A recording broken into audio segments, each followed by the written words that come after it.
Carr here, and today I'm talking to you about the sacroiliac joint. Sacroiliac joint. It is the third largest joint in the human body. It is also the last to fully form. It doesn't form until you're about 2 years old.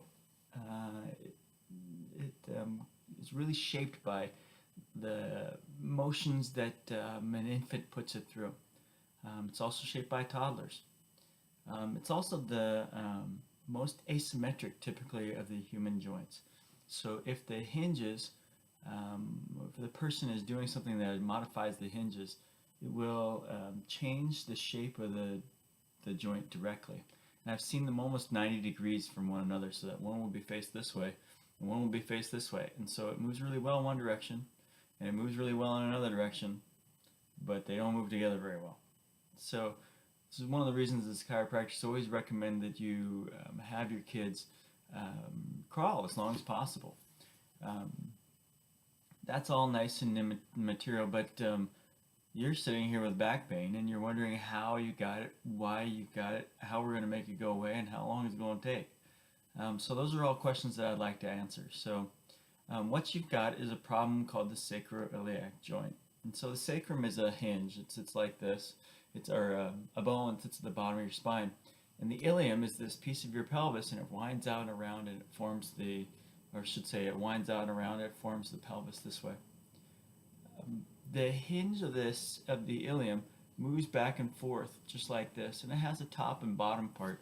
It's actually called the auricular surface because it kind of looks like an ear.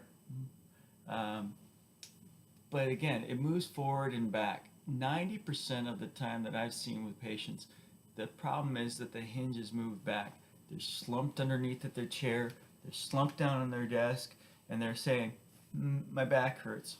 So if that's the case, then we need to do something about it. And so really the bottom line is we need to adjust the SI joint forward into a dropped pelvis position. When I say dropped pelvis, that means that if you imagine that your pelvis was a bucket of water, the bucket would be spilling out the front. That's achieved by doing side posture in my office, and it's also helped by stretching your hamstrings. Hamstring stretching is something that's pretty near and dear to my heart because it allows us to tilt our pelvis forward into a nice, stable position.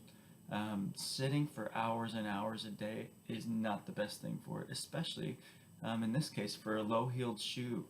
If you have a flat shoe, one of those five-finger shoes, if you have Mary Jane's, or if you have dancer flats, whatever they call those, you need something with an elevated heel. It will make a difference. Obviously, getting adjusted by a chiropractor is the nuclear solution for this. It's the way to alleviate the problem nearly immediately. I see patients get 20 to 30% better each time we adjust them. And it's a pretty standard problem that we see in our clinic. It's, I think, a function of our work society that forces us to sit at a desk all day. If we can get ourselves to work away from that, awesome. So a standing desk, I heartily recommend. I think even better would be a treadmill desk, something where you would walk all day. That's even better. But the SI joint itself, very, very common, probably one of the most common things I see in my clinic. The diagnosis is pretty straightforward. When I bend your back, does it hurt? When I bend you off to the side and back, does it hurt? If it does, more than likely it's a SI joint problem. We'll also lay you down on your belly and we can crank on your knee to see if that's going to be the cause the problem. If it hurts at your SI joint, off to the sides of your spine, well, probably SI joint. So now that you've watched this video and you know what we're getting into, what I'm going to recommend is that we scoot into the treatment room and we start to address this. Now, side posture is the largest, biggest, heaviest adjustment that we do in our clinic.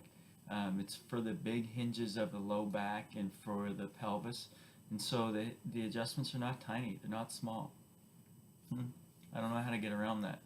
But as you get up through the spine, we also adjust the top curve of the lumbar spine. That's when we usually do what we call a supine move, and we'll have you laying on your back, and we'll use your body weight in addition to mine to get you adjusted.